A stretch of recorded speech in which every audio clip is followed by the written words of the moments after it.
તો આગળ વાત કરીશું જામનગરની. તો જામનગરમાં કોલેજના એનએસએસ કેમ્પનું સમાપન થયું છે. કાલાવાડની કપૂરિયા આર્ટ્સ એન્ડ કોમર્સ કોલેજમાં આ કેમ્પનું આયોજન કરવામાં આવ્યું હતું. ત્યારે વિદ્યાર્થીઓએ નેત્ર નિદાન કેમ્પ યોજ્યો હતો.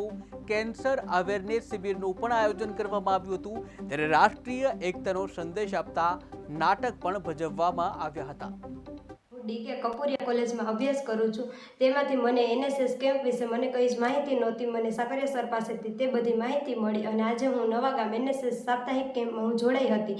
તેમાંથી અમને નેત્ર નિદાન કેમ્પ વિશે અમને ઘણી માહિતી મળી. નેત્ર નિદાન કેમ્પમાં અમને વૃદ્ધોની સેવા કરવાનો મોકો મળ્યો અને સવારે અમે પ્રભાત ફેરીમાં જતા હતા. તેમાંથી અમને ધૂન, ભક્તિ, પ્રભાતિયા જેવા નારા તેમજ ધાર્મિક ભાવના ઊભી કરી હતી અને ત્યારબાદ કેન્સર અવેરનેસનો કાર્યક્રમ કરવામાં આવ્યો હતો. કેન્સર અવેરનેસ કાર્યક્રમમાંથી અમને કેન્સર કેવી રીતે થાય છે અને કેન્સરને રોકવા માટે શું શું કરવું જોઈએ તેના વિશે અમને ઘણી જ માહિતી મળી હતી. અમારી college DK Kapuriya arts and commerce કોલેજમાંથી એનએસએસના સાપ્તાહિક કેમ્પનું આયોજન કરવામાં આવ્યું હતું અને આ સાપ્તાહિક કેમ્પમાંથી મને ઘણું બધું શીખવા મળ્યું હતું. જેમ કે સમાજ જીવનના પાઠ શીખવા મળ્યા હતા, કુટુંબ જીવન કઈ રીતે જીવવું એના વિશે સારી એવી માહિતી મળી હતી.